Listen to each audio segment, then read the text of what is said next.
Welcome to the Jay Martin Show, where we dissect the greatest minds in geopolitics and finance. Now, what can carry you forward can also eventually drag you down. This is a lesson that we see on repeat in both the business world and in geopolitics again and again and again in the rise and fall of nations. And we use that as a framework today to understand the probable outcomes of US and China competitiveness. We step back from the hyperbole today, away from the sensational headlines, and dive into what's real with my guest, Richard Wolff, famed economist and author. I learned a ton in today's discussion. I know you're going to as well. This was a very concise and comprehensive deep dive into the potential outcomes of geopolitics today between the East and the West. I know you're going to love it. Here is Richard Wolff. Enjoy. This is Jay Martin. All right, here I am with Richard Wolff. Richard, it's great to have you on the program. Thank you for making the time. My pleasure. Thank you. So I want to start with a big question. I'll leave it open-ended, go whichever direction you want, and then I'm just going to pull on some threads and we'll take it from there. Okay. But a popular speculation on my channel is people love to speculate about the outcome of US-China competitiveness. You do a lot of this in your writing and your work, so we'll start with that. What would you like to share your thoughts on that subject? Okay, I should begin with a caveat. I don't really much believe in predicting the future. I understand it's an amusement. You go to the amusement park and there's an interesting person and you give them a couple of bucks and they tell you what your future will be and you enjoy and you have a good laugh. If you start agonizing over what they just told you, then you've misunderstood an entertainment for an actual capability. Nobody can predict the future. I can't either. What I can do, and what substitutes for that, and I want to put it on the table, is I can tell you where things are going, and on the assumption, and that's all it is, that they will continue in the future sort of more or less like they've been doing in the past, well then, I can then tell you what will happen. Over the last 30 to 40 years, we have been witnessing, those of us willing to look at it, we've been witnessing an absolutely unique phenomena. The People's Republic of China, whatever you think about it, and I'm not really here neither to condemn nor to endorse anything about it, but if you have eyes to see, you will see economic development achieving things nobody thought were possible. I have a PhD in economics. I got it, as it happens, from Yale University in New Haven, Connecticut. It has a big program in economic development, and I took those courses and I learned all that stuff. Nobody understood in those days what the Chinese were doing. And in those days, it was only the beginning, and you could be excused for not paying all that much attention. They were one of many very poor countries in the world who were trying to stop being poor countries in the world. Americans might have read the novel by Pearl Buck, The Good Earth. If you ever did read that book, we had to in high school. Well, you learned what the poverty was like. It was, for a suburban kid like me, it was hard to get my head around what that kind of poverty is like. In the last 30 to 40 years, the Chinese achieved a level of economic development that took several centuries in Western Europe. And it took a good century and a half, counting conservatively, here in the United States. We've never seen anything like it. What the Chinese did was to mobilize, borrow from the rest of the world, no question, but put all that together in a successful mix. If your measuring rod is economic growth, lifting people out of poverty, and let's remember, 1.4 billion people, 4 to 5 times the population of the United States. They were able to do it. Not only that, they now compete with the United States at the highest levels of technology. What we get from Intel or Apple or, any of the, they have their equivalent. And in some cases, they're already ahead of us. I'll give you an example. 10 or 15 years ago, every major car producing company in the world undertook a program to develop the electric car, the electric vehicle, to replace the fossil fuel burning oil and gas vehicle. Okay, everybody did that. And we have many examples of that being produced. However, one example outranks everybody else. The electric cars of China are better and cheaper than anybody else's. They won the competition. That happens all the time. Just other companies in other countries at other times won equivalent competitions. The response of the United States has been to impose a tariff to make the better, cheaper electric car from China unaffordable. The current rate of tariff applied by the Biden government is 100%. So, for example, if the electric car from China costs you $30,000 that have to be sent to China to pay for the car, you've got to give them the car dealer $30,000 to pay off the Chinese, and another $30,000, 100%, goes to Uncle Sam, so that the cost to an American would be $60,000 for that $30,000 car. Okay?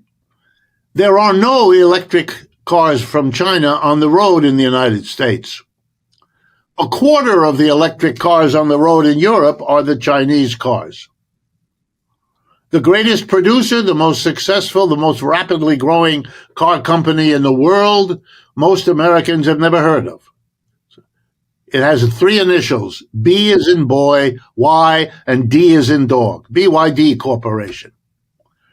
The response of the United States is to freeze them out. This is self-defeating and, to be an economist for a moment, stupid. Why?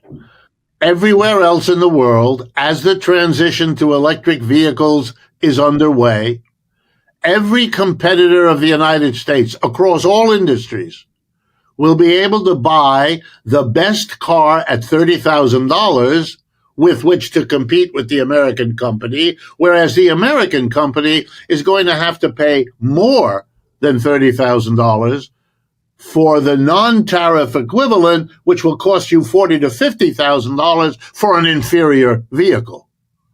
I don't know, but when I went to school and they taught me economics, this is somewhere between self-defeating and stupid, and a little bit of both.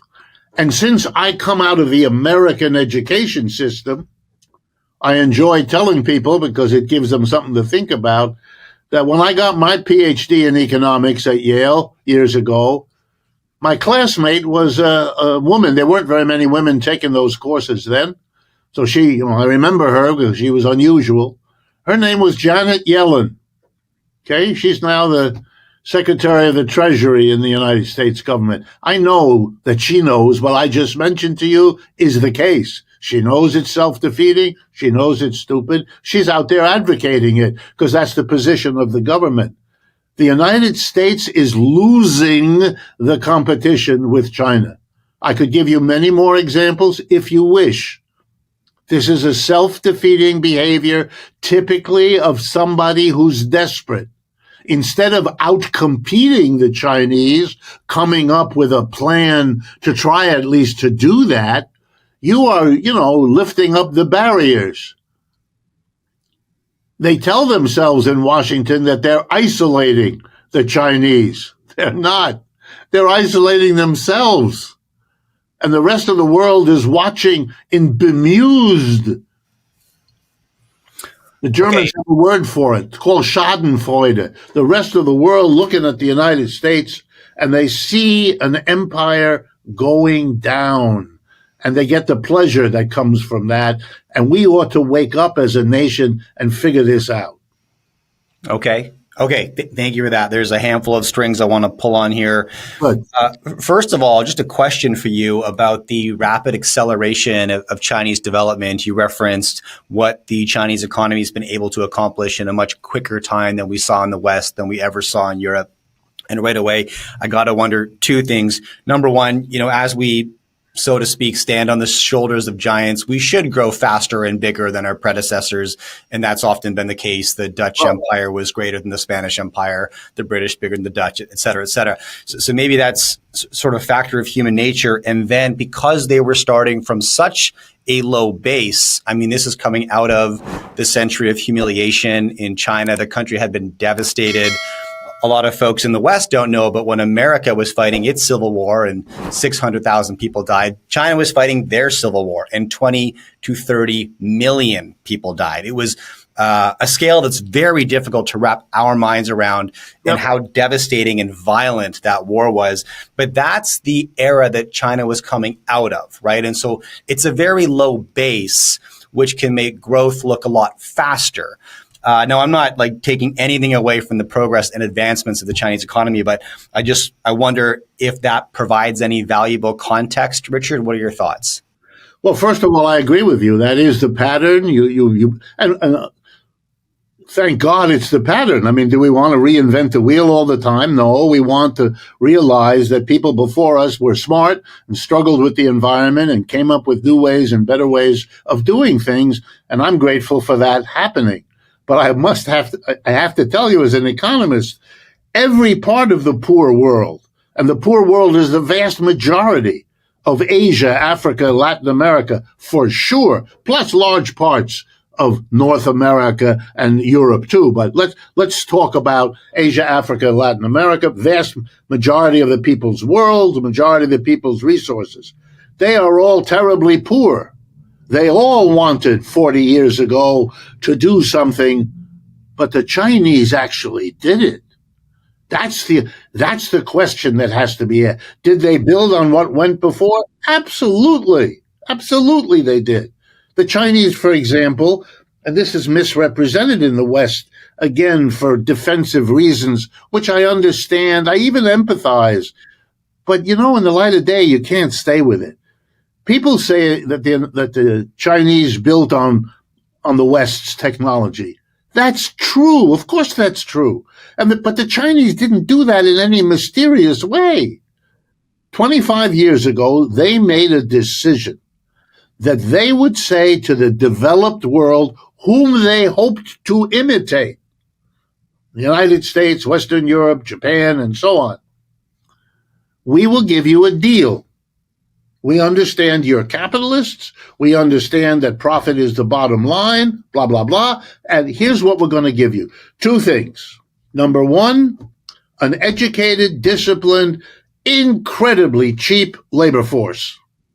And number two, the biggest growing market in the world. Look, I'm a professor of economics. I've taught in business schools on and off all my life. In a business school, we tell budding young entrepreneurs, if you want to know where to go and focus your energy, go where the labor is cheap and the market is growing. Okay. They went to China. And they went because they did exactly what we told them to do. They made a ton of money. That forced all of those who were not yet ready to do that to realize if you don't go to China too, these guys are going to outcompete you.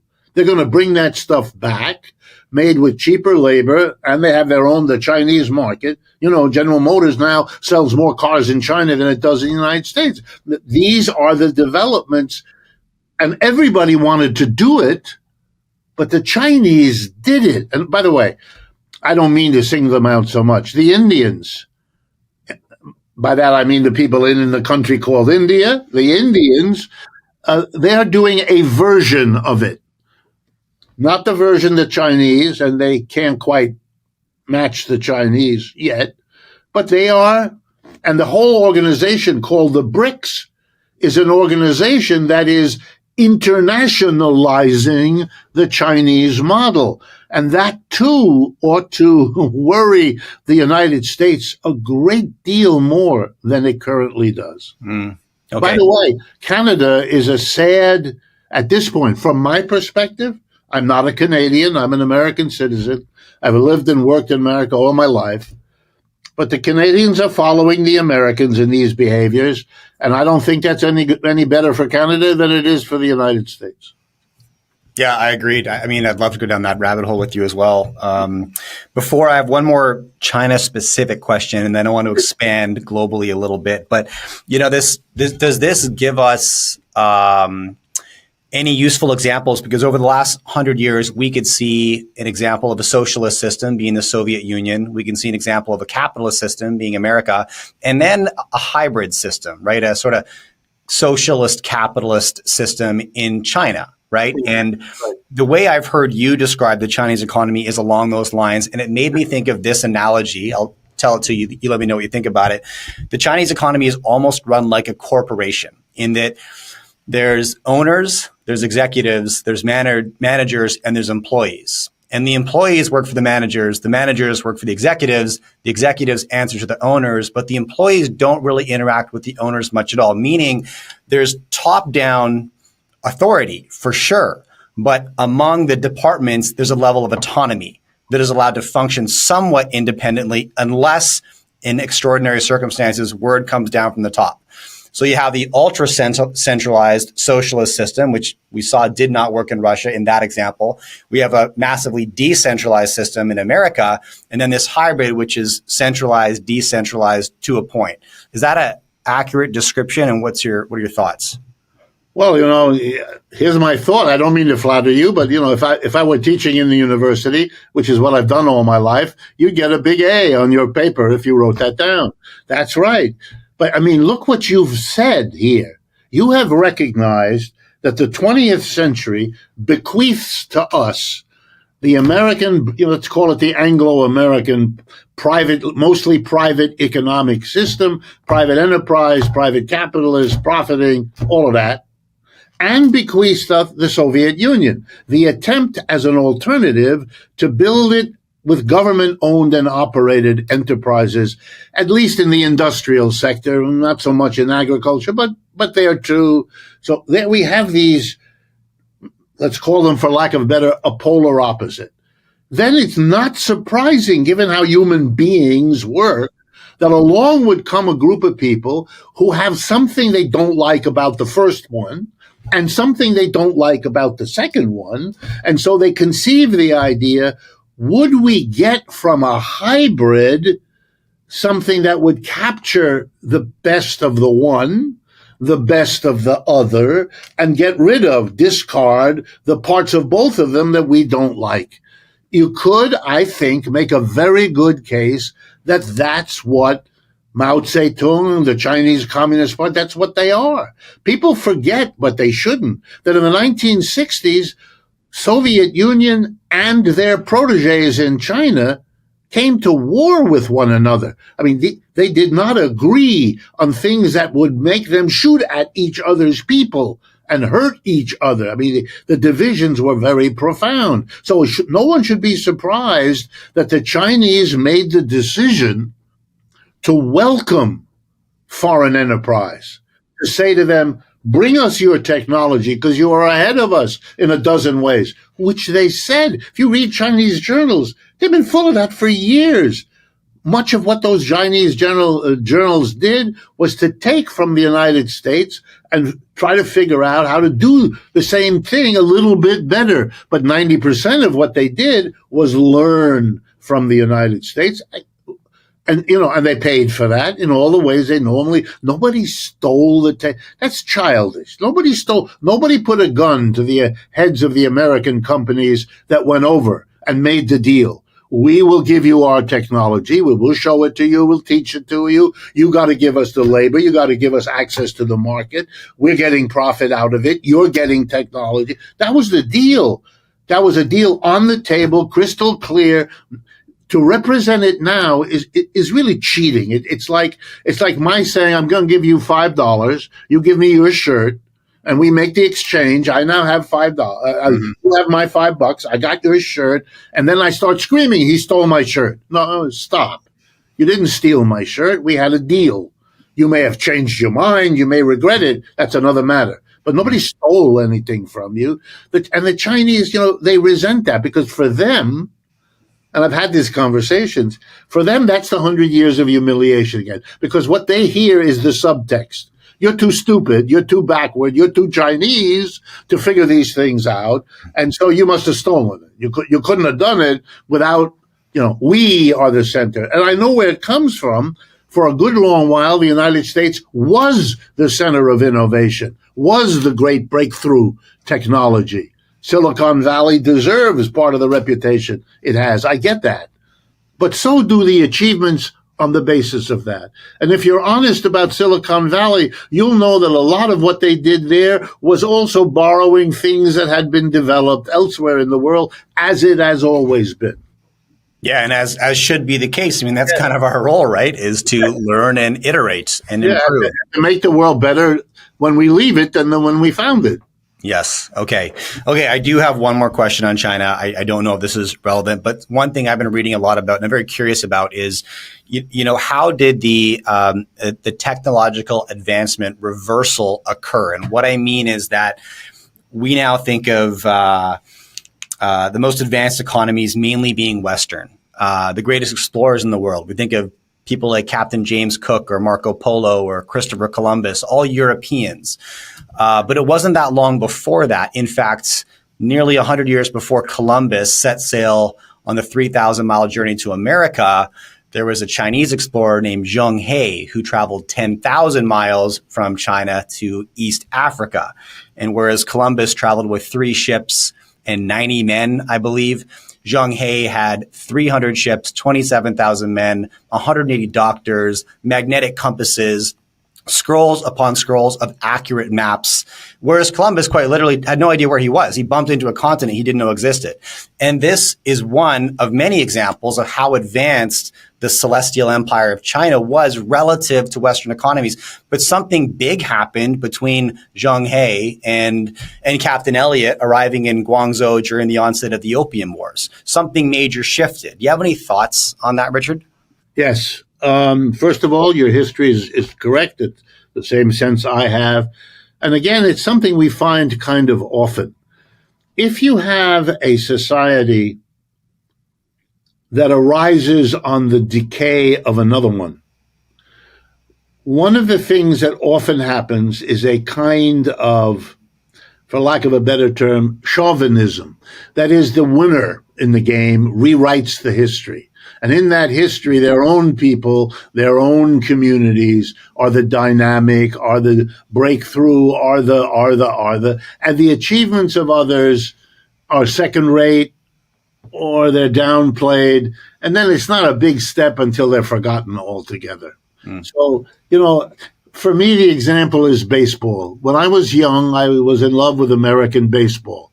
And I was in love with a sport that I understood was white. And I remember occurring to me, why are there no black people in the baseball? And the answer was, they don't do that. Or they can't do that.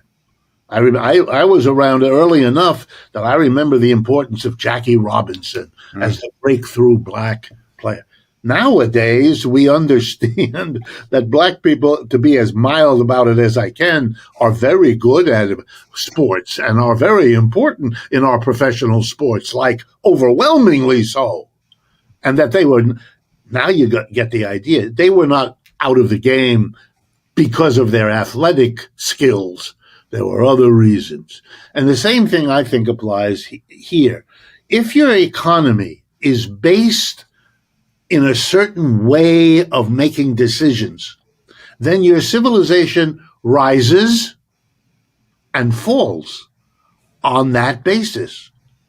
The collapse of the Chinese empires of the past were that they were built on, to use the language of economics, a feudal class structure, a class structure of lords and serfs, like what we had in Europe in the 1,000 years between the end of Rome and the Renaissance, or however you want to date it, it doesn't matter. But that system, which enabled European feudal society to achieve remarkable things, also was the seeds of their own downfall. And why do I say that? because it's directly applicable to what's the China story. China wants to cash in on all the achievements of private capitalism, which are significant, modern industrialization, all of that. But they are also aware, partly because of their ideology, that what can carry you forward can also drag you down. And you've got to be careful to understand that possibility, to be alert for it, and not to miss it when it comes. And here's how it came to the United States and China. We innovate in this country insofar and when it is profitable to somebody to develop it. Somebody sees, oh, I can make a ton of money doing it this way or this new way. We celebrate that. We are proud of it. And it achieved a lot. I'm the last one to deny it. I teach that material to my students. What did the Chinese do? They said, yes, but if you make that the key, if the only innovation program you undertake is the one that is privately profitable, you are going to miss opportunities, you are going to underfund opportunities, and it's going to drag you down. We in China, this is how they explain it. We in China say half the economy, you do that private profit-driven technological, do it. And we'll let you become millionaire. After the United States, China is the second country in terms of the number of private millionaires and billionaires that they have. So they've allowed that to happen. But in the other half of the economy, we're not doing that. We're going to make decisions about economic development, including technological change, based on the social objectives the Communist Party and its government define. So, for example, we want to be ahead of the United States in certain new areas. We didn't have private enterprise to undertake it. Who cares? We'll do it. We'll do it. Maybe the private will catch on later and they'll do it. Okay, then we'll do something else. But as long as we're going to make decisions, and there's the solution. They are able to say, we're going to invest in things that Americans don't. Is it because Americans can't? No. Do we lack the technology? No. Do we have the scientists who can do it? Yes. But we have an economic system that is so set up that those opportunities that aren't now privately profitable get the short end of the stick. They're not never there, but they are the ones that we dream about, but we don't invest in. They don't do that. They have a wholly, when they talk, they say, is profit important to us? Yes. Is it the beginning and the end of the conversation? Oh, no, not the bottom line. It is one among a set of objectives, and our strategy is focused on all those objectives, not the prioritization of private profit. By the way, that's what they mean. When they say socialism, that's what they mean. Right.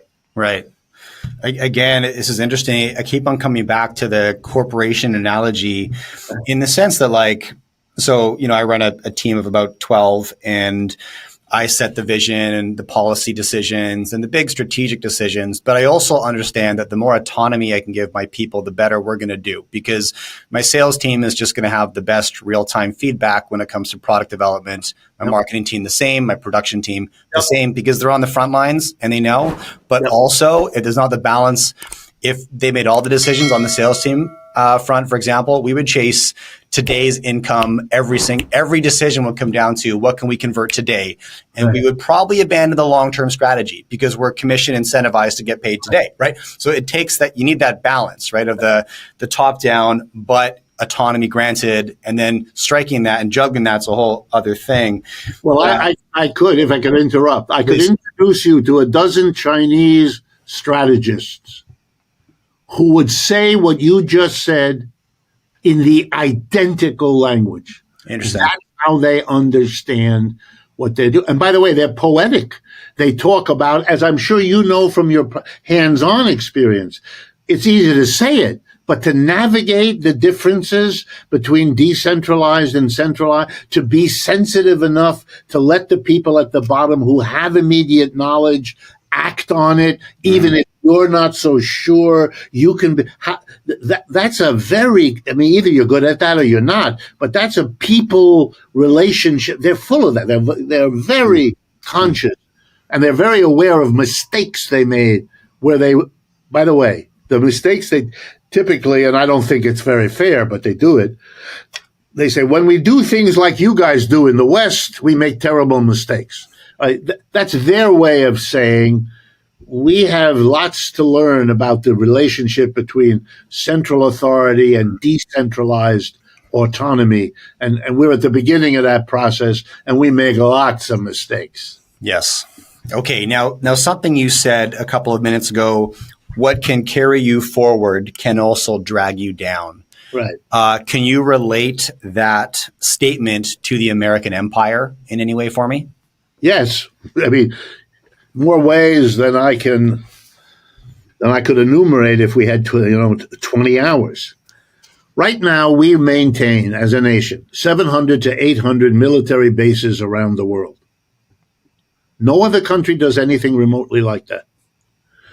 That is not just very expensive, but that is also a kind of running the world, if not by hitting people, by threatening to hit people, because we have troops and planes and bombs and missiles and all over, right? I mean, right in your neighborhood and not far from. What are we doing? Well, we came out of a situation where we thought this would protect us. And in some ways it did.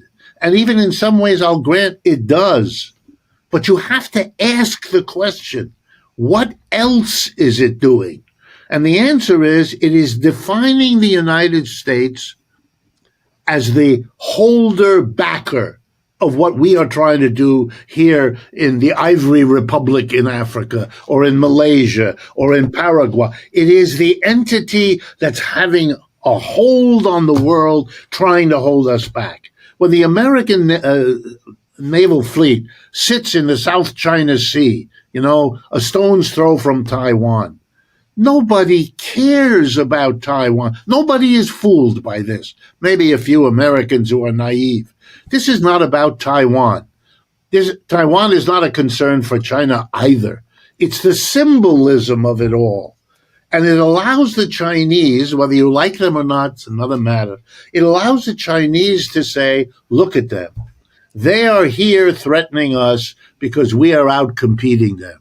And neither you or I can resolve how honest or true that is. It's got some truth. It's got some exaggeration. But we are giving them the ammunition, if you like, with which to characterize us in this way. I'll give you another example. There's an enormous opposition inside Europe to the war with Russia in Ukraine. There are many, many Europeans, pro-capitalist, anti-capitalist, across the board, who think that is the worst mistake of their lifetimes, that struggle. They are clear in their mind, and I'm not arguing whether they're right or wrong. I'll be glad to do that if you want, but here's where they are. It's wrong. They should never have done it. It's stupid. The Russians will win. The Ukrainians will lose. End of story. It's a waste of money. And it is making the people of Europe furious because we're cutting back social programs while we fund a losing war that we don't care about in the first place. Okay? You don't have to agree with that, but that's a real problem. What are you going to do? You had 3 elections in the last few weeks. Britain, France, and Germany. Every one of those elections should tell you the same thing. The mass of people are rejecting the conventional politicians. You better be careful, because if they're doing that there, they're going to do it here too. Maybe Trump is halfway there already. Maybe what comes next will be more. Let me give you an example. For 15 years, you had the conservatives. As the conditions of existence of the British working class declined over the last 20 years, and they declined worse than anywhere else in the Western world, the British, The conservatives came up with the great idea, blame the Europeans.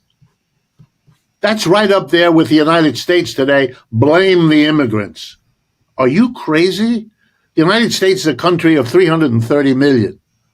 Undocumented immigrants in this country, maybe 10 to 15 million people. And among them, the poorest people on the planet. They are not going to shape the economy of 330 million. That's childish. Mm-hmm. That never happened, isn't happening now, and isn't about to happen. But if people are upset enough, and they are, and if they've suffered enough, and they have, then they are vulnerable to being told, okay, so the British did it. They left Europe with great fanfare, 10 years ago, a little less, 2016. Brexit. Okay, they have Brexit. Their condition got worse, not better, which any fool could have told them. Why? Because that's not your problem. There are pros and cons about Europe. That's another. But the notion that by separating yourself from Europe, you're going to solve your problems, you got to be crazy. It's like if you stop the flow of immigrants across the border into Texas, you're going to make a friggin' bit of difference. It's just childish. But this is what people who are smart people do when they're jammed. Now let's look at France. France has a middle-of-the-road leader, a nice young man, so he hasn't got age as a problem, Mr. Macron. Okay? In the National Assembly vote a month or two ago, 3 major parties contested. A left-wing party that's virtually fascist by Marine Le Pen, the National Front. His own party, the sitting president of the country, and a unity of 4 little leftist parties.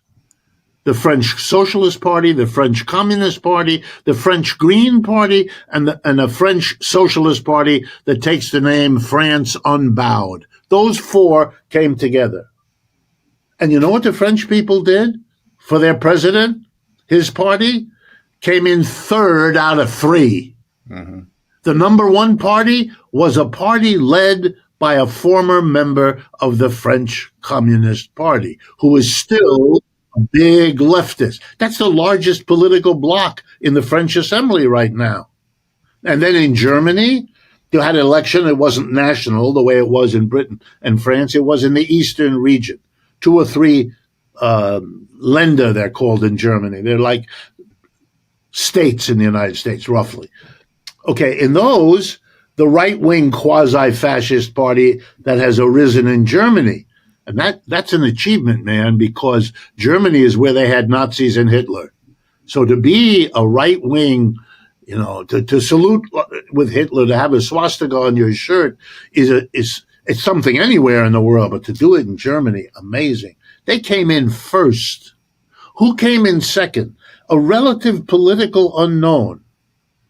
A woman, Sarah Wagenknecht, who is a Marxist, has been a Marxist all her life, was a fixture of the Marxist left in Germany, decided to run on her own, and comes in second. Okay, what we're seeing here is a rejection of the status quo on a massive scale. You got to deal with that, and none of them are. You know what Mr. Starmer, the new head of Britain, his first 2 acts as the new Labour Party prime minister? He's cutting fuel assistance to poor people in England as they face the coming winter where they are desperately in need. Why? Because fuel has gone up in price. Why? Because the British can't get their hands on Russian oil and gas, which is the cheap way Britain has heated itself in wintertime. So they can see real clear the connection with Ukraine and Russia on the one hand and their own suffering. And you know what else Mr. Starmer said is, besides saving money on giving fuel aid to the poor, he's going to give more to Ukraine.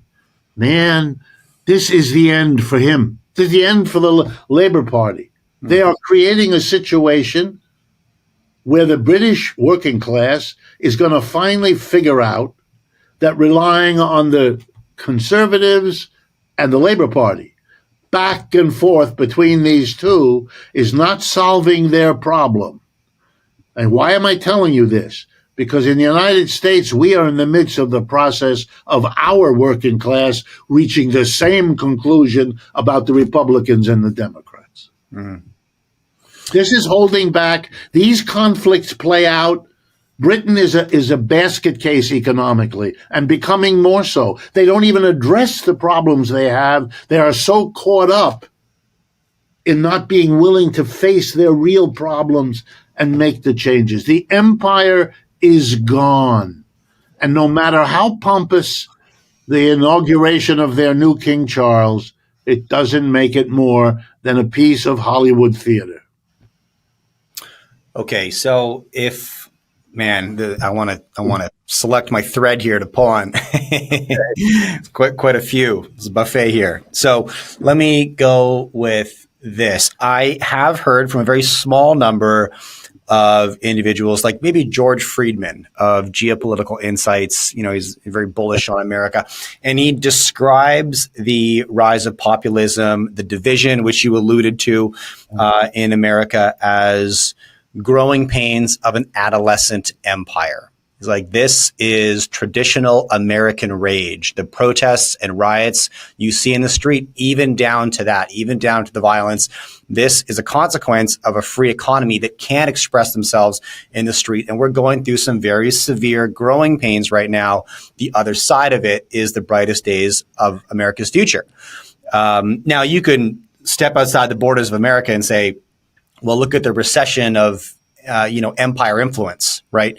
And, the way that China is sort of co-opting the global south, or you could say the global majority. I mean, that's who lives in those countries, and the most favorable demographics, by the way, in those countries as well. But maybe back to George Friedman's comments about this is not the decay of the American empire. These are growing pains of an adolescent empire, and we're still young in our journey. What's your take on that, Richard? Well, it's partly what I said at the beginning of this conversation. I can't engage with George Friedman or anyone else in speculations. I mean, he has every right to imagine where this could go. He imagines it that way. Right. I don't see that. If you say to me, is that a possible story? Yeah, it's possible. Maybe I will, you and I will have a conversation X years from now, and you'll remind me, and I'll say, you were right, I was wrong.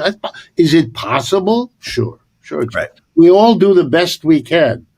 But the notion, the imagery of the adolescent, I wish I could buy into that. I see the behavior of old. I see the behavior of old mechanisms held on to. The Chinese a year ago began to deliver around the world a statistical result, which the United Nations endorsed. Doesn't mean it's true or anything, and it went like this. Over the last 10 years, we have raised 800 million people out of poverty here in China. Their average income went from X to Y.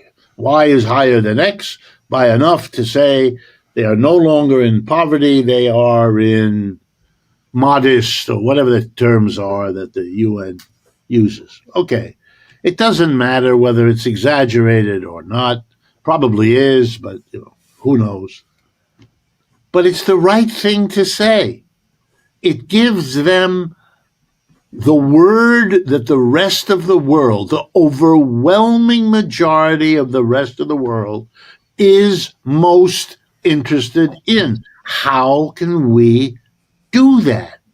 Let me give you a statistic just to try to help people get a handle on it. I recently was invited to give a speech to an organization in Lagos, Nigeria. And in order to prepare for that speech and what they asked me to talk about, I went back to reacquaint myself with this example of Africa in relationship to the United States. And I did it because Nigeria is a very important country in Africa, one of the most important, maybe the most important in Africa. Okay, here's a 1-minute summary. The population of Nigeria, which will amaze people, is 220 million people. Okay, that's 2/3 of the United States in Nigeria. Mm-hmm. So we are a country, the United States now, is a country 50% larger than Nigeria. We have 50% more people, roughly. Mm-hmm. Okay. What is the GDP, the gross domestic product, the total output of goods and services achieved in Nigeria in one calendar year recently, 2022, 2023, whatever I could get? $500 billion, so about $500 billion, give or take. What is the GDP of the United States recent year? 22, 23 trillion. Okay, that means that while the United States is 50% more people, it has 50 times the wealth of Nigeria. Now, I don't think that's a sustainable arrangement for anybody. No matter what your economics are or your politics or the ideology or anything, that's not sustainable. You cannot, especially in a world where those 220 million are in a position, which they are, to learn all about the difference. But this is not going to work. And indeed, the proof of it was that the people who invited me to speak there believed that. And that's what they wanted me to talk about, because they find it intolerable. And they're upset and they're bitter and they're angry, or they're, a good number of Nigerians leave Nigeria. They don't want to, but the difference between the life they can lead in the United States or Europe or someplace else is just so enormous that for their husband or their wife or their kids, look, I understand all of that. My parents are refugees from Europe. They came to the United States to survive and to do better, which they did. But it's not sustainable. You got to do something. You cannot fob that off. But in fact, that's what's being done. Neither Europe nor the United States is addressing this question. Just doesn't do it. Gives them verbalisms, give them noise, just noise. The Chinese are everywhere, building bridges, erecting schools. It's just, it's amazing to watch. And we're making it, let me goad your audience. We in the West, we are making it easier for this to blow up in our face. This self-defense of pretending this isn't going on is killing us. It's just, it's like watching a slow motion train heading into a stone wall. You want to scream at the people on the train, stop the train, get off the train. You have the power, you can do it. Pull the brake. Yell at the conductor, do something, but they're so busy partying that they don't recognize what's happening. I think the Nigeria example is very important because it brings us, from my perspective, back to the front end of this conversation where we talked about China's ascent over the last 100 years, how quickly and how successful that's been. And when you look at Nigeria, and the GDP, 50 times larger in America, we're kind of like, obviously, like Nigeria's a mess, right? But also the way to look at that is like massive upside potential, right? Yeah. Massive upside potential. And with the right investment, access to cheap technology, consumer goods, which China will continue to provide, those are the demographics that make those quantum leaps when the stars align, and they very well might.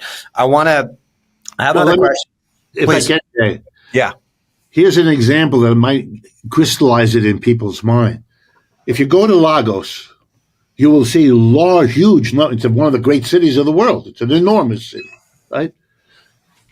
I'm going to exaggerate, but not by much. Everybody's working with their little Apple telephone. that telephone, which is making a lot of money because you can sell that to those people, they save up because for them it's an enormous expense. But it's also a window on what their economy doesn't have. Yeah. It's a window on everything the Chinese want to get across to them. Mm-hmm. So you can see that by giving them that, which is profitable, so we do it, you are also giving them an appetite for being critical of profit. And you have to understand that. You can't pretend it isn't happening, and you can't wave your finger and say it oughtn't to, because those are empty gestures. They do nothing. The reality is the people of Nigeria are in the process of figuring out, and I can assure you of this, the questions I got at the end of my talk were brilliant. Those people understood what I was saying and a lot more, and peppered me with very good questions. They want big changes. You're not going to fob this generation off. Maybe you could with their parents. They said that about their own parents, but not them. And I can see it. I can see it all over the place. That's interesting. Okay, so there's a lot of conversation on my channel and many of my peers' channels about the first question I asked you, which was, let's speculate on the outcome of China-US competitiveness. A lot of this conversation trends towards war. There's a bleak outlook, a lot of hyperbole, a lot of sensationalism, and a lot of analysis look at the current hot conflicts in Europe and the Middle East as precursors to World War III. That's what's next. Now, maybe another way to look at this, and I'd love to get your take, is thinking back to when America fought for their independence from England. Horrible time for the UK and very disastrous economically. I think inflation hit 30% at the beginning of the 19th century in England because they lost a big chunk of their economy. The British East India Company had invested so aggressively in American cotton plantations and yada, yada, yada. Horrible situation.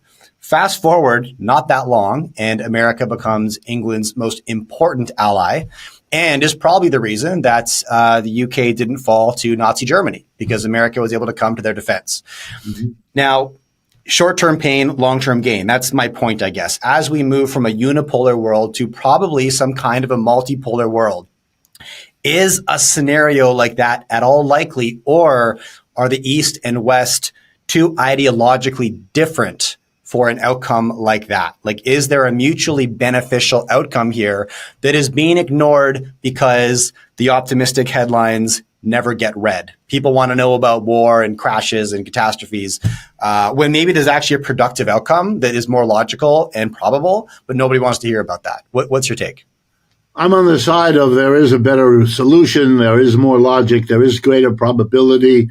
I don't even mind being accused of being an optimist if that's what someone wants to say. Let me explain to you why, though, why I feel that way, and I'll pick up on your history.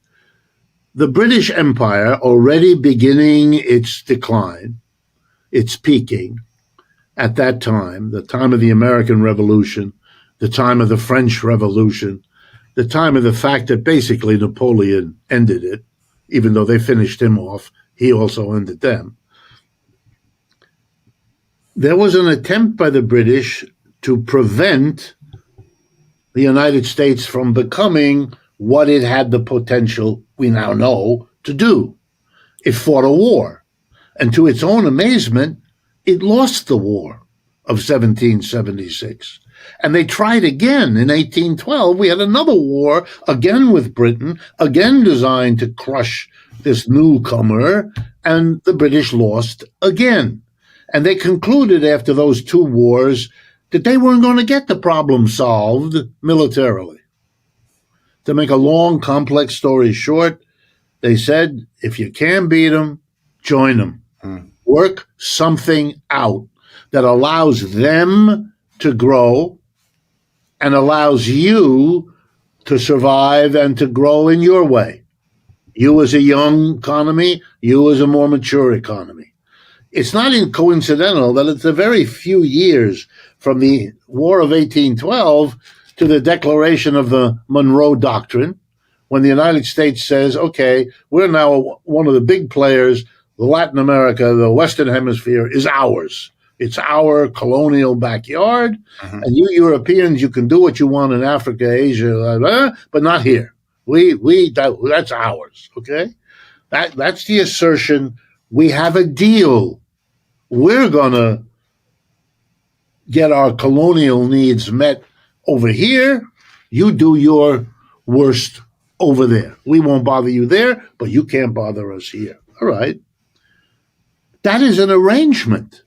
And that avoided another war between the United States and Britain, who could become allies, who could even survive the embarrassment, which is what it was, that the colony became the master of the colony.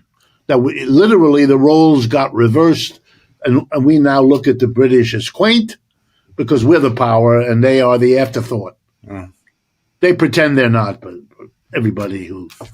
So here's my answer. I think there are very basic similarities between the United States and China, which I would be glad to tell you about. And those are more than enough that a comparable deal could be and should be worked out. Nuclear war is not an option unless you're lunatic. And I'm assuming that the prevailing mentality in Washington, in Beijing, and everywhere else is not lunatics. I may be wrong about that. I'm not privy. I don't have any inside information, but I'm hopeful that the nuclear war option. I'm also, and I say this as an American, Americans don't understand what terrible war is. They just don't.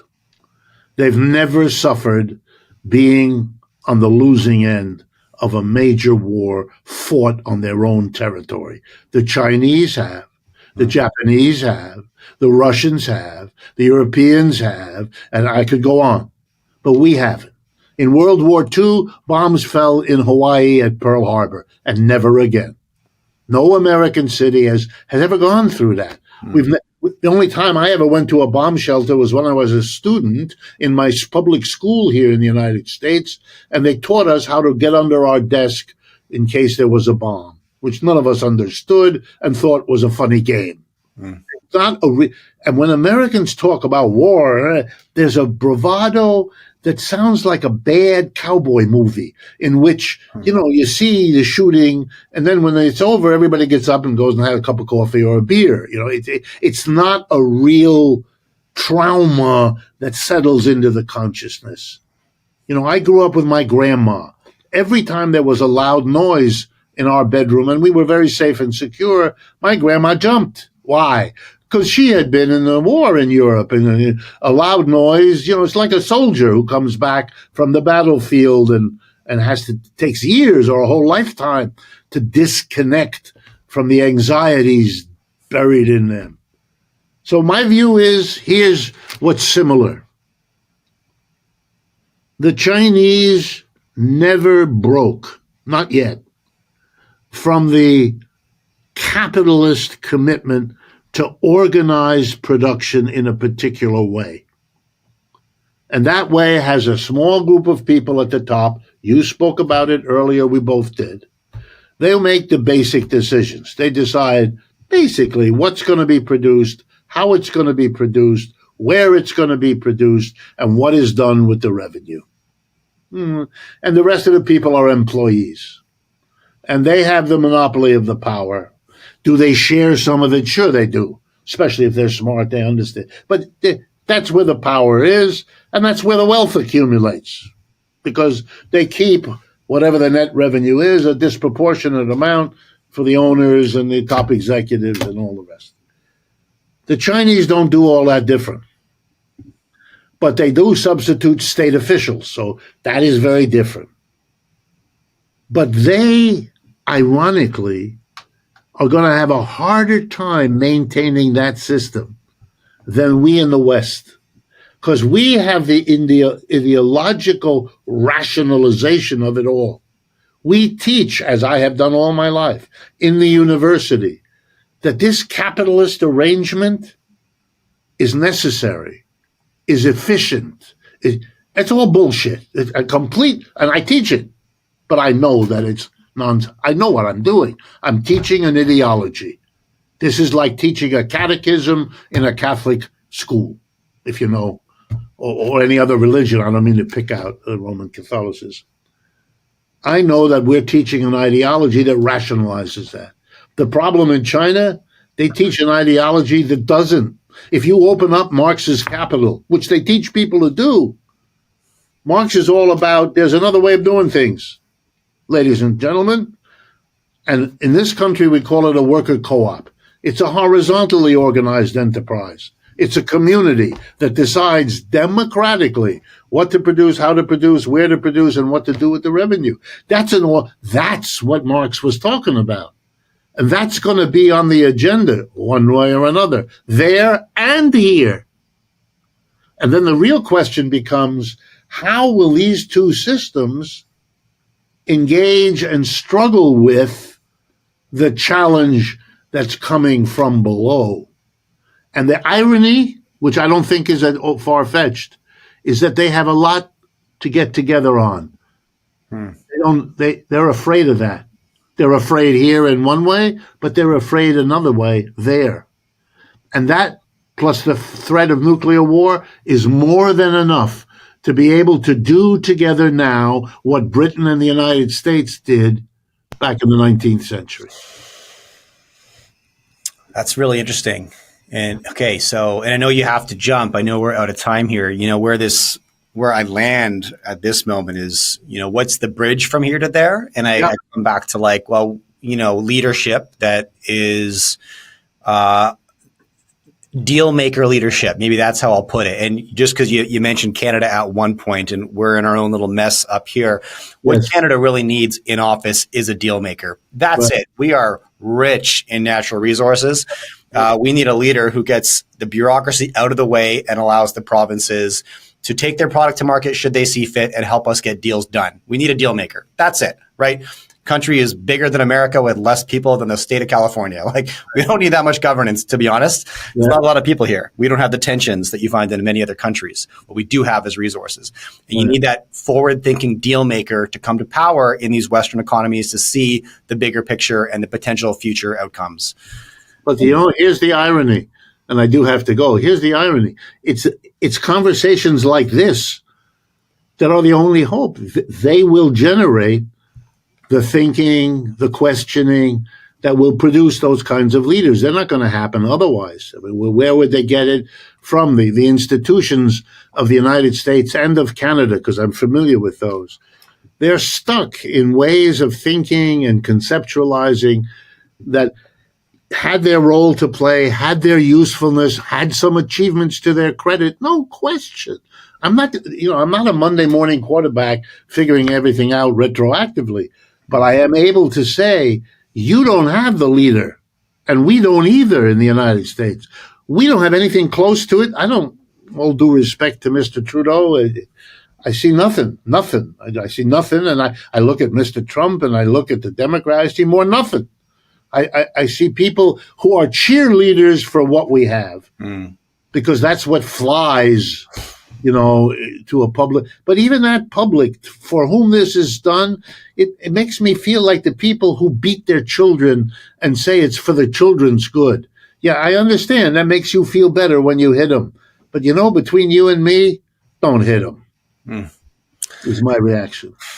Richard, this has been an absolute pleasure. I was really looking forward to this conversation, and honestly, it's been a blast. So thank you so much for taking the time and coming to chat with me today. My pleasure. And if you want to continue the conversation at some time, get back in touch with us. I'd be glad to do it. 100% we'll do that. All right.